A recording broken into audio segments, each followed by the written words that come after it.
오늘 설교의 제목은 살리는 회개, 죽이는 교만이라는 이 말씀의 제목을 가지고 함께 하나님의 말씀을 묵상해 보려고 합니다.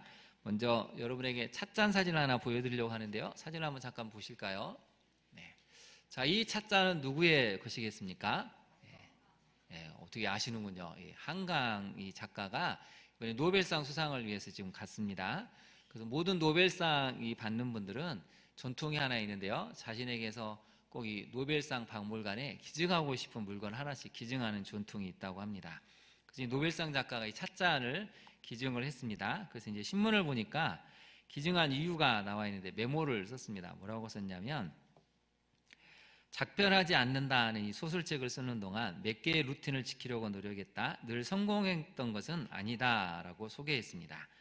아침 5시 30분에 일어나 가장 맑은 정신으로 전날까지 쓴 소설의 다음을 이어쓰기. 둘째, 당시 살던 집 근처에 천변을 하루 한 번 이상 걷기. 세 번째, 보통 녹차잎을 우리는 차 주전자에 홍차잎을 넣어 우린 다음 책상으로 돌아갈 때마다 한 장씩만 마시기. 이런 루틴을 적용했다고 하죠. 이 찻잔을 소개하면서 내 일상생활에 가장 소중한 중심, 내 일상생활의 중심이라고 표현을 했습니다. 제가 이 글을 읽고 참 마음에 감동이 왔습니다. 여러분의 일상생활의 중심은 무엇일까요? 제가 보기를 한번 드릴게요. 1번 스마트폰, 2번 성경, 3번 신문. 자, 여러분 이 중에 어떤 것이 일상생활의 중심입니까? 네, 정직하게 답하면 성경책보다는 스마트폰을 보는 시간이 훨씬 많죠. 이 작가는 일상생활의 중심이 글을 쓰면서 찻잔이 항상 자신과 가까이 했기 때문에 이 찻잔을 통해서 많은 것을 다듬고 또 루틴을 지켰다고 고백을 합니다. 우리 성도들은 일단 무엇보다도 말씀이 루틴이 되고 또 일상생활의 중심이 돼야 되죠. 스마트폰을 안 할 수는 없는데 최대한 절제하고 또 하나님의 말씀을 자꾸 묵상하는 훈련을 해야 됩니다. 왜 그러냐면, 여러분 올해 그 옥스퍼드 대학교에서 선정한 올해의 단어가 있습니다. 해마다 옥스퍼드 대학교 출판사에서 올해의 단어를 선정하는데요. 여러분 올해의 단어가 혹시 무엇인지 알고 계십니까? 제가 이걸 듣고 너무 충격을 받았습니다. 옥스퍼드가 선정한 올해의 단어는 내 썩음입니다. 처음 들어보셨죠? 내가 썩는다는 것이죠. 내 썩음이라는 단어인데요. 왜 그러냐면, 짧고 자극적인 온라인 콘텐츠, 특히 숏폼 영상의 과도한 소비로 인해서 사고력, 집중력이 저하되는 현상. 그래서 내가 녹아내리는 듯한 느낌이 든다고 해서 내 썩음이라고 정의를 내렸습니다. 여러분 이건 정말 충격적인 것입니다. 옥스퍼드 대학교에서 쭉 보니까 너무 이 스마트폰의 피해가 많은데 가장 큰 문제는 인간답다고 할 수 있는 이런 생각하고 집중하는 것이 완전히 떨어지고 있다는 것이죠. 여러분 우리 세대뿐만이 걱정이 아니고 다음 세대는 어떻습니까? 거의 이제 깊은 대화를 할 수가 없습니다. 대화에 집중도 어렵고 조금 어려운 단어가 나오면 무슨 내용인지를 알아차리지를 못할 정도가 되었습니다. 심각한 일이 벌어지고 있죠. 여러분 이렇게 큰 아이들이 하나님의 말씀을 묵상하면서 하나님의 영을 만나고 있을까요? 정말 우리 다음 세대 아이들이 말씀을 묵상하고 공부하면서 그 안에 감추어지는 진리를 발견할 수 있는 힘을 기를 수 있을까요? 이미 세상은 스마트폰으로 인해서 내가 썩어가는 듯한 이 증상을 보인다고 하는데 우리 다음 세대도 예외가 될 수는 없다는 것입니다. 안 사용할 수는 없는데 최대한 절제를 하고 힘을 길러서 이걸 극복할 수 있는 뭔가의 특별한 노력들을 하지 않는 이상 우리 아이들은 점점 생각을 안 하게 되고 모든 정답은 앞으로 인공지능이 가르쳐주는, 그래서 인공지능만이 가르쳐주는 게 정답이야 라고 생각하는 단순하면서 아무것도 할 수 없는 그런 인격인간으로 살아가기가 너무 쉬운 구조가 됐다는 것입니다. 여러분 정말 우리 정신 차릴 때입니다. 지금 내년에 혹시 여러분 학교에서 무엇이 도입되고 있는지 아십니까? 디지털 교과서가 도입이 됩니다. 이게 10여 년 전부터 나왔을 때 저는 솔직히 반대한 게, 여러분 생각해 보십시오. 디지털을 갖고 오면 이게 또 스마트폰하고 똑같습니다. 오르고 내리고 오르고 내리고. 책을 넘기면 그래도 책장에 이 넘기는 순간 뭔가 생각을 하게 되는데 이제 그것조차도 사라지게 됐습니다. 그래서 몇몇 국가에서는 도입을 했다가 부작용이 커서 지금 처리를 하고 있는데 우리나라는 지금 반대로 가고 있는 것 같습니다. 여러분 정말 가정에서 책을 읽으십시오. 특히 말씀을 가르치는데 전력을 다하십시오. 그렇지 않으면 우리 자녀들은 리더도 될 수 없고 그냥 끌려다니는 존재로 평생 살 수밖에 없습니다. 더 늦기 전에 우리 가정에서 우리 교회에서 이걸 경각심을 갖고 말씀을 가르치는데 전력을 기울여야 되겠습니다. 그럴 때 다시 한번 우리 교회를 통해서 우리 다음 세대가 이 땅에 희망을 주는 젊은이로 자랄 것을 믿습니다. 그것을 위해서 같이 노력해 주시기를 부탁을 드립니다. 이제 오늘 본문으로 한번 들어가 볼까요? 먼저 여러분 주보 가운데 있는 본문 메시지 및 질문을 한번 펴시고 같이 한번 말씀을 살펴보도록 하겠습니다. 첫 번째 메시지를 같이 한번 읽어볼까요? 시작. 하나님은 하나님의 사람을 필요한 시기에 적재적소에 보내셔서 살리시는 말씀을 들려주십니다.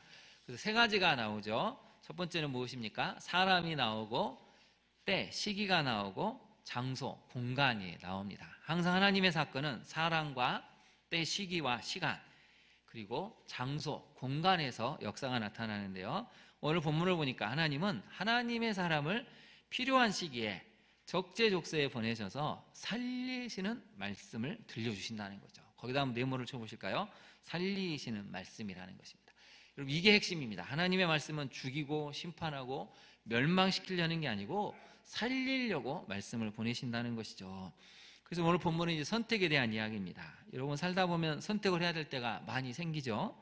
어떤 선택을 해야 될까? 무엇이 최선이고 무엇이 가장 유익한 것인가? 굉장히 고민이 됩니다. 결혼을 앞두고 직장을 구하고 아이들의 학교를 택할 때, 또 이사를 해야 될 때, 여러 가지 물건을 사야 될 때 무수히 많은 정보를 검색을 하고 찾아보죠.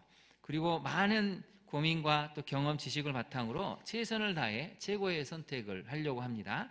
그리고 최선의 결정을 했는데 막상 딱 결정하고 나니까 아차 싶은 거죠. 아, 실수했구나. 잘못 선택했구나. 뒤늦게야 깨닫습니다. 여러분 이럴 때 우리는 어떻게 해야 됩니까? 다시 결정을 번복하기는 쉽지가 않습니다. 왜냐하면 여러 가지 이유가 있죠. 첫 번째는 자신의 체면 때문입니다. 그렇게 긴 시간 내가 노력해서 선택을 했는데 이게 잘못됐다는 걸 인정하기가 너무 어려운 것이죠. 두 번째는 사람들의 비난입니다. 아니 선택을 잘해야지 왜 선택을 잘못해가지고 이렇게 사람들을 힘들게 하느냐. 비난하고 비판하면 그 사람들의 이 시선이 무서워서 선택을 다시 돌이키기가 어렵죠. 세 번째는 이게 가장 중요한 건데 막대한 손실을 감당하기가 어렵다는 것입니다. 선택을 하고 나서 이걸 이제 뒤늦게 후회하고 잘못했구나 하고 다시 하려고 하니까 시간의 손실, 물질의 손실, 관계의 손실이 너무 어마해서 감당하기가 어렵게 됩니다. 그래서 오늘 본문은 선택과 그 이후에 벌어지는 이 이야기에 대한 내용을 다루고 있습니다. 그래서 첫 번째 메시지가 이제 살리시는 말씀에 대한 부분인데요. 이제 본문으로 가볼까요? 아마세가 유다 사람들을 모으고 이 유다를 배신했던 에돔 사람들을 정벌 하러 갑니다. 그래서 이제 20세 이상 군대를 모았더니 30만 명밖에 되지 않았습니다. 그래서 어떻게 할까 하다가 북이스라엘 군대에게 돈을 지불을 하고 용병, 여러분 한번 볼까요? 용병인데 6절은 어떻게 표현을 하냐면 큰 용사 10만 명이라고 합니다. 거기다 밑줄 읽어볼까요? 그냥 용사도 아니고 어떤 용사요? 큰 용사. 전쟁터에서 잔뼈가 굵은 용사. 전쟁터에서 거의 살다시피 한 용사. 웬만한 부상에는 눈 하나 깜짝하지 않고 적을 향해서 달려갈 수 있는 이런 큰 용사 10만 명을 무려 은 100달란트 3,400kg 3.4톤을 주고 용병을 고용을 했습니다. 이 정도만 돼도 이제 해볼만 하다 생각하고 이제 쾌재를 불렀습니다. 전쟁을 나가려고 하니까 여러분 7절을 한번 볼까요? 하나님의 사람이 딱 등장을 합니다. 어떤 하나님의 사람이, 거기다 밑줄을 그어보실까요? 이 사람은 이름도 없습니다. 출신도 기록을 하지 않았습니다. 근데 하나님의 사람이 등장해서 하나님의 말씀을 들려주죠. 아마세는 여러분 복받은 사람입니다. 뒤에도 보지만 15절에 또 어떤 한 선지자가 등장을 하죠. 항상 하나님의 나라는 엘리야, 엘리사, 이사야, 예레미야 같은 큰 선지자도 있습니다.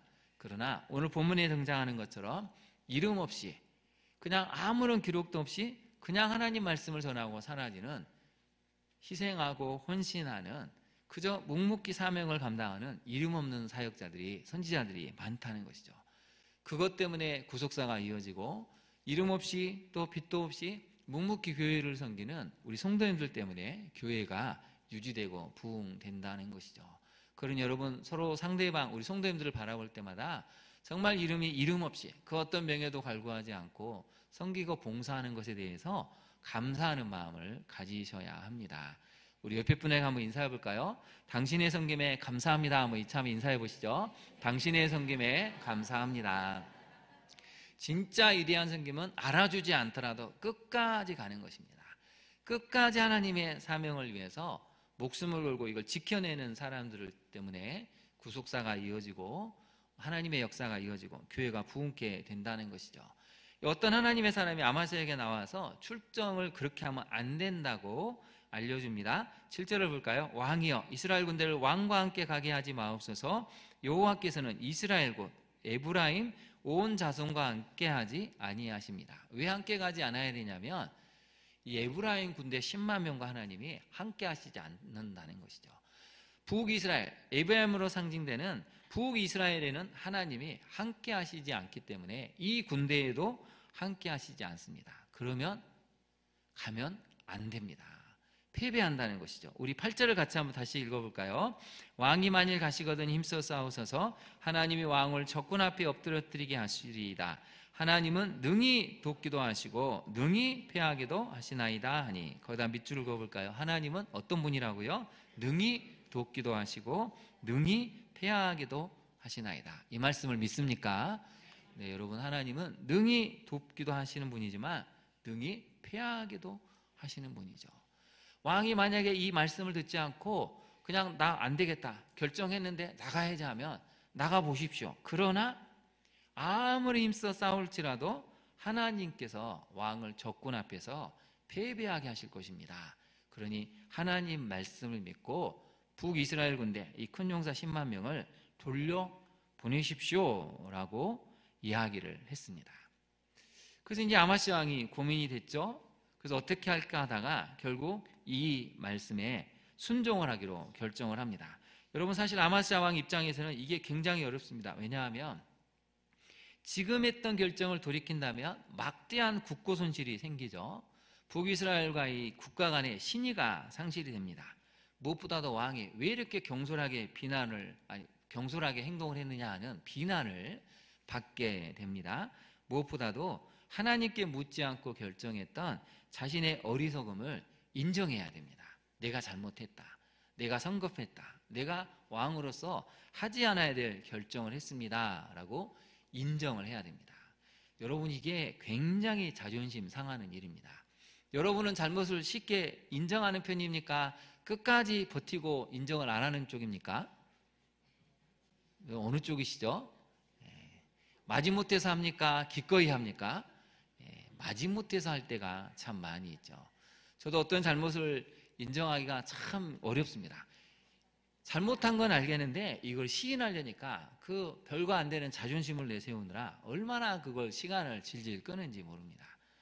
여러분, 하나님 믿는 사람은 하나님 앞에 잘못을 인정하듯이 사람 앞에서도 인정하는 것이 내 죄입니다, 내 잘못입니다 라고 인정할 때 하나님이 도우시고 승리하게 하신다는 것이죠. 그래서 여러분, 아마스야 왕의 속마음이 드러나죠. 잘못이 이제 인정이 되니까 이거 어떻게 하지 하다가 9절을 한번 볼까요? 9절을 보시면 내가 100달란트를 이스라엘 군대에게 주었으니 어찌할까? 이거 100달란트나 줘가지고 국고가 손실이 됐다. 달라고 할 수도 없고 안 달라고 할 수도 없는데 어떻게 해야 되지? 물어봤더니 하나님의 사람이 이렇게 얘기하죠. 여호와께서 능히 이보다 많은 것을 왕에게 주실 수 있습니다. 그래서 여러분, 거기다 한번 동그라미를 쳐보실까요? 능히가 오늘 본문에 몇 번 나옵니까?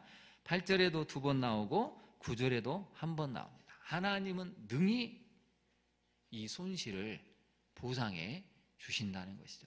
나중에 이 순녀 요담 때 이게 실제로 똑같이 하나님이 보상해 주는 것을 경험을 하게 되는데요.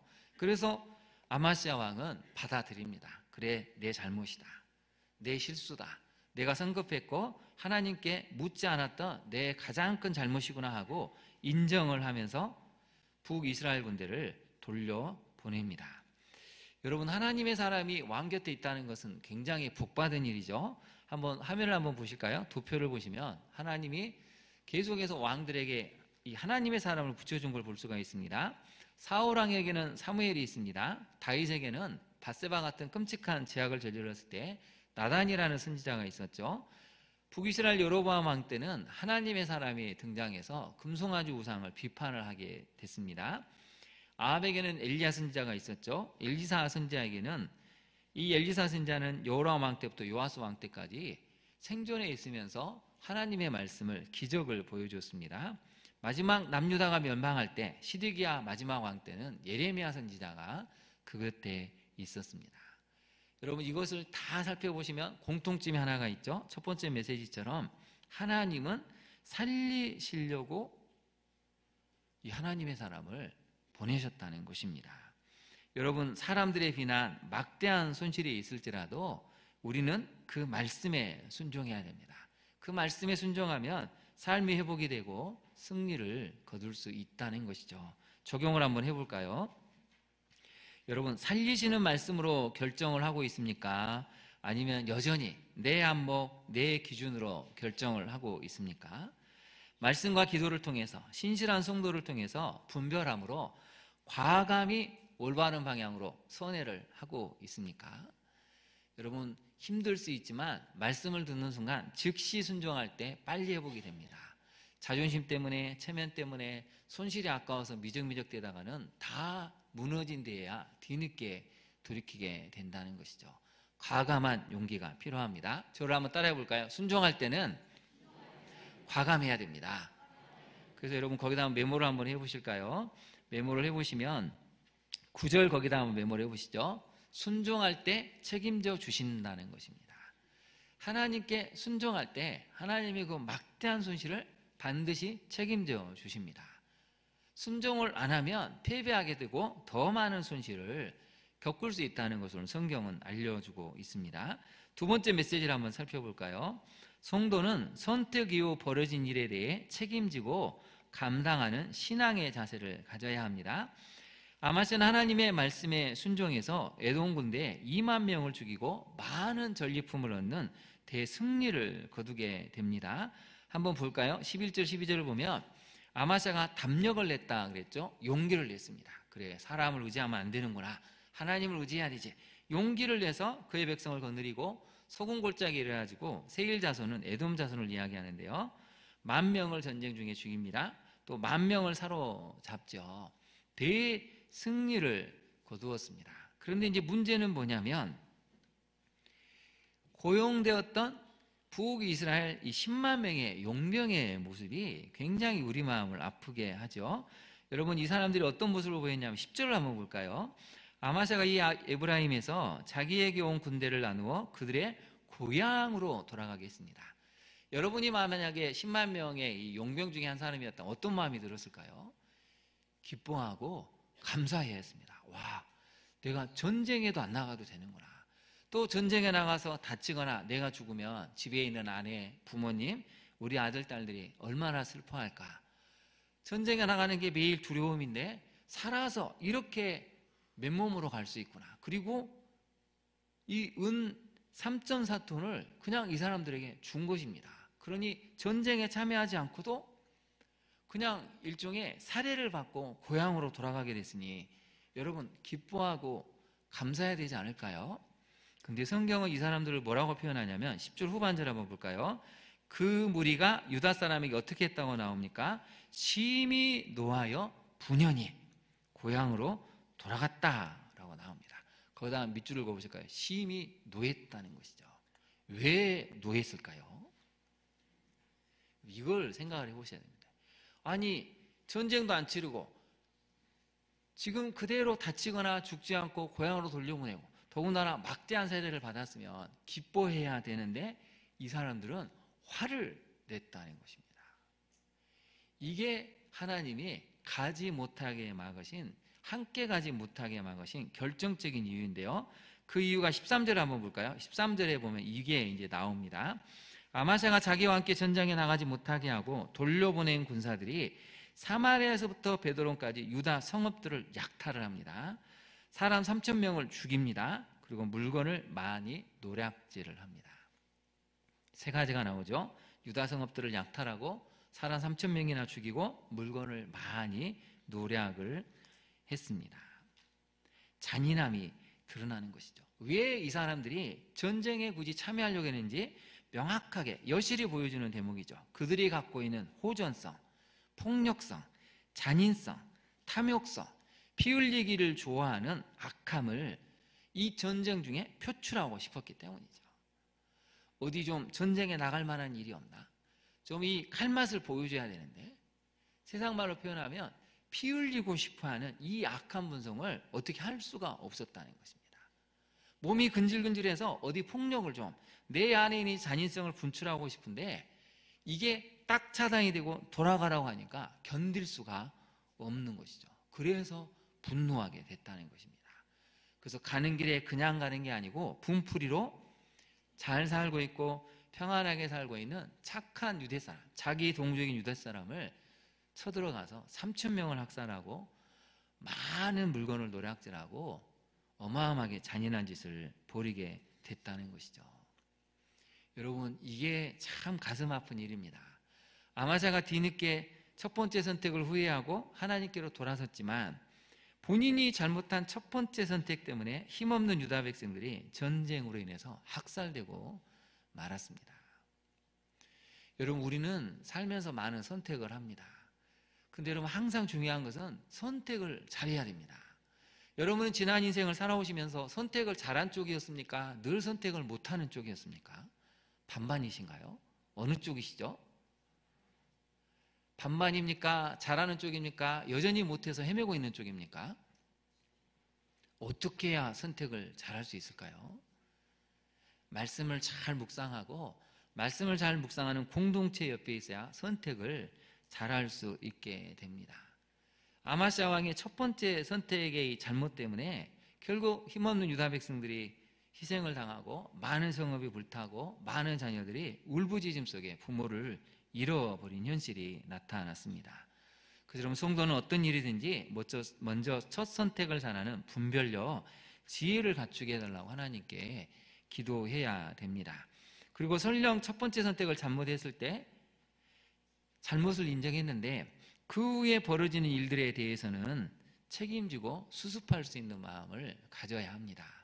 제가 옛날에 여호수아서를 설교하면서 한번 여러분께 물어보지 않았습니까? 속은 자가 나쁩니까? 속인 자가 나쁩니까? 누가 더 나쁘죠? 둘 다 나쁜데 속은 자가 더 나쁜 것입니다. 왜 속았을까요? 물론 아주 어릴 때는 진리를 분별할 수 없기 때문에 그럴 때는 도와줘야 됩니다. 그러나 여러분, 충분히 장성한 성인이 될 때는 속은 것은 본인 책임이죠. 사실은 왜 속겠습니까? 내 탐심, 내 욕망, 내 눈이 흐려서 보지를 못하는 것입니다. 지금 이 땅에 여러분 왜 이렇게 어려움을 겪고 있습니까? 우리가 선택하는 잘못을 행했기 때문이죠. 우리가 선택을 잘못했기 때문에 여러분 21세기의 계엄이 선포가 되고 온 백성들이 충격을 받고 있습니다. 저도 그날 저녁에 이 뉴스를 보고 처음에 가짜 뉴스인가 의심했다가 밤새 잠을 못 잤습니다. 그리고 또 회개했습니다. 나라와 민족을 위해서, 대통령을 위해서 기도하지 못한 것에도 회개했고 이 소식에 놀라서 어찌할 줄 모르는 제 연약한 믿음 때문에 참 많이 회개가 됐습니다. 난리와 난리 소문을 들을지라도 무서워하거나 두려워하지 말라고 주님 말씀하셨는데 저는 여전히 이런 상황이 두렵고 여전히 감당하기 어려운 것이었구나 해서 많이 회개가 됐습니다. 여러분, 이제 나라는 어디로 갈까요? 이제 한치도 앞을 예측할 수가 없습니다. 드러나는 정황을 보면 우리나라는 정말 이게 후진국 중에 후진국인 것 같습니다. 어떻게 해결을 해야 되고 어떻게 수습을 해야 될지 정말 여러분 기도해야 되고 하나님의 마음을 가지고 모든 사람을 살릴 수 있는, 물론 책임은 져야 되겠죠. 책임을 지되 모든 사람이 정의와 공의로 갈 수 있는 그 나라가 될 수 있도록 지금 여러분 깨어서 기도하시고 이번 한 주간만이라도 정말 나라를 위해서 한 시간 기도해 주시기를 바랍니다. 이 아마시아 왕의 첫 번째 선택의 잘못 때문에 많은 백성들이 희생되고 손실을 입게 됩니다. 적용을 한번 해볼까요? 여러분, 선택 이후 벌어지는 일들에 대해서 책임감을 갖고 해결해 나갑니까? 나는 몰랐어. 그 정도까지 될 줄은 몰랐지. 이건 회피죠. 내가 선택하고 내가 결정했다면 선택 이후에 벌어진 일들에 대해서는 하나님 앞에 책임감을 갖고 해결을 해야 됩니다. 여러분, 함께하는 공동체의 특징이 선함인지 약함인지 분별하고 지혜롭게 대처를 합니까? 여러분, 아마스야 왕이 이 북이스라엘 용병 10만 명을 봤을 때 이 군대가 갖고 있는 잔인함, 폭력성, 야만성, 그 탐욕성을 봤더라면 그렇게 하지는 않았을 텐데 몰랐다는 것이죠. 우리와 함께 있는 사람들의 성향이 무엇인지를 여러분 잘 보고 분별을 할 때 그 공동체를 빠져나올 수 있거나 바꿀 수가 있습니다. 전혀 모르는 것은 우리의 책임이라는 것이죠. 분별해야 될 때입니다. 하나님의 말씀을 가지고 분별하고 지혜롭게 행동하고 선택을 해야 될 때입니다. 우리에게 이런 지혜를 달라고 끊임없이 기도하는 우리 모든 성도님들이 되시기를 바랍니다. 세 번째로 한번 살펴볼까요? 아마스야 왕처럼 전심으로 하나님을 찾지 않는 결과는 교만으로 패망하는 것밖에 없습니다. 여러분, 이 아마스야 왕도 사실은 이 용병 10만 명과 비슷한 성향을 갖고 있는데요. 12절을 한번 보실까요? 여러분, 12절이 기록될 이유가 사실은 없습니다. 사람이 이렇게 기록을 했겠죠. 11절에 아마스야가 담력을 내어 그의 백성을 거느리고 소금 골짜기에 이르러 세일 자손 2만 명을 죽이고, 그래서 13절로 넘어갈 텐데 여러분 12절이 왜 기록되었을까요? 12절을 한번 보겠습니다. 유다 자손이 또 10,000명을 사로잡아 가지고 바위 꼭대기에 올라가서 거기서 밀쳐 내려뜨려서 그들의 온몸이 어떻게 하겠다고 만듭니까? 부서지게 만들었습니다. 여러분, 지금도 전쟁 중에 포로는 그래도 포로의 대우를 해줘야 됩니다. 근데 유다 사람이 어떻게 합니까? 페트라 그 높은 바위에 올라가서 한 명씩 한 명씩 밀었다는 것이죠. 온몸이 부서지는 것을 보고 주와했다는 것입니다. 아마스야 왕도 유다 자손도 우상을 숭배하면서 놀랍게도 폭력상, 적을 향해서 끝없이 죽여야겠다, 이 살인성이 그 안에 드러나고 또 감추어져 있었다는 것이죠. 여러분, 이게 무서운 일입니다. 하나님을 전심으로 찾지 않으니까 왕과 백성들도 이미 똑같이 그 안에 잔인함과 폭력성과 야만성이 어느 순간 결정적일 때 드러났다는 것이죠. 그래서 여러분, 우리는 은혜가 필요한 존재입니다. 그래서 우리는 하나님 앞에 엎드리고 내 안에 숨겨져 있는 이런 죄성들을 늘 발견하고 고백하면서 이걸 물리칠 수 있는 힘을 기르지 않으면 우리도 똑같이 이렇게 언제든지 할 수 있다는 걸 성경은 경고하고 있죠. 14절을 한번 보실까요? 아마스야가 에돔 사람들 죽이고 돌아옵니다. 그냥 돌아왔으면 좋았는데 볼까요? 한번 세일 자손의 신들을 가져와서 자기 신으로 세웠습니다. 그 다음 밑줄을 한번 그어볼까요? 자기의 신으로 세우고 그것들 앞에 경배하며 분향을 합니다. 자신이 패배시켰던 민족, 나라, 옛날 고대 전쟁은 신들의 전쟁인데 자기가 이겼으니 여러분, 하나님이 훨씬 더 정말 비교가 안 되는, 세상의 모든 신은 다 죽은 신, 가짜 신이라는 걸 인정을 해야 되는데 어찌됐는지 에돔 신들의 이 화려함을 보고 웅장함을 보고 저걸 믿어야 되겠구나 하고 그걸 가지고 왔다는 것입니다. 그래서 한 선지자가 나오죠. 여러분 한번 볼까요? 성경은 뭐라고 얘기하냐면, 그러므로 여호와께서 아마스야에게 진노하사 한 선지자를 그에게 보내시니, 거기다 밑줄을 보시죠. 그에게 보내셨다는 것입니다. 정신 차려라, 회개해라, 다시 살아야 되지 않겠냐? 그래서 선지자가 얘기를 하죠. 왜 저 백성들의 신들이 그들의 백성을 왕의 손에서 능히 구원하지 못했는데 왜 그 신들에게 왕의 소원을 아뢰고 기도하려고 합니까? 책망을 합니다. 그랬더니 아마스야 왕이 교만해졌죠. 뭐라고 얘기하냐면, 언제 우리가 너를 왕의 모사, 책략꾼으로 삼았냐? 그 입을 그쳐라. 그러지 않으면 죽이겠다고 협박을 합니다. 여러분, 전심으로 하나님을 찾지 않으면 내 안에 감추어져 있는 것이 결정적으로 드러납니다. 언제 드러날까요? 승리할 때, 성공할 때, 형통할 때 내 안에 숨겨져 있던 교만이, 악이 드러납니다. 그것은 우리 안에 숨겨져 있는 교만일 수도 있고 음란일 수도 있고 폭력일 수도 있고 중독일 수도 있고 거짓일 수도 있습니다. 전심으로 하나님을 찾지 않으면 반드시 그것은 때가 되면 올라오게 됩니다. 여러분은 지금 어떻습니까? 어떤 것이 올라오고 있으신가요? 하나님에 대한 사랑, 용서, 섬김, 기쁨, 감사가 올라오고 있습니까? 아니면 여전히 누군가를 향한 미움이 올라오고 있습니까? 전심으로 하나님을 찾지 않으니까 결국엔 살리시는 말씀을 전하는 이 하나님의 사람을 적대시하고 핍박하는 악한 모습을 이 아마스야 왕은 보여주고 있습니다. 적용을 한번 해볼까요? 여러분, 전심으로 하나님을 찾지 않아서 내 안에 올라오고 있는 죄의 특성은 무엇입니까?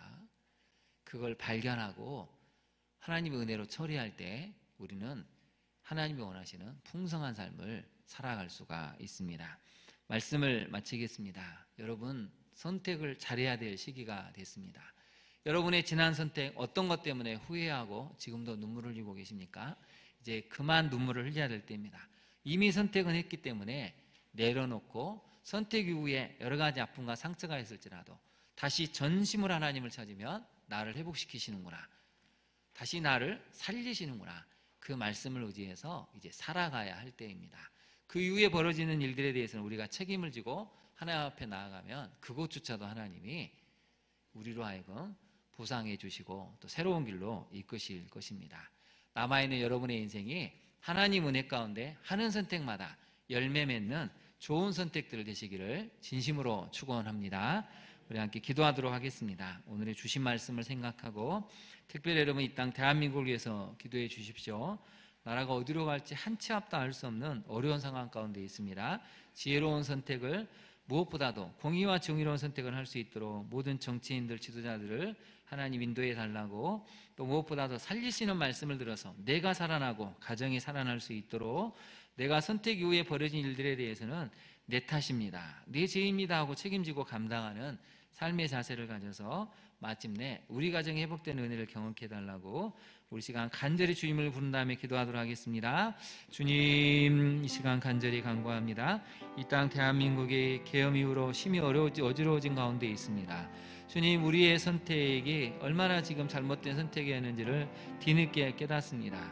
주여, 우리가 기도하지 않고 간구하지 않았을 때 우리가 하는 선택마다 결국에는 악과 교만과 피폐해진 삶뿐임을 깨닫습니다. 하나님, 이 땅 대한민국을 긍휼히 여기셔서 다시 한번 이 나라가 회복되게 하여 주옵소서.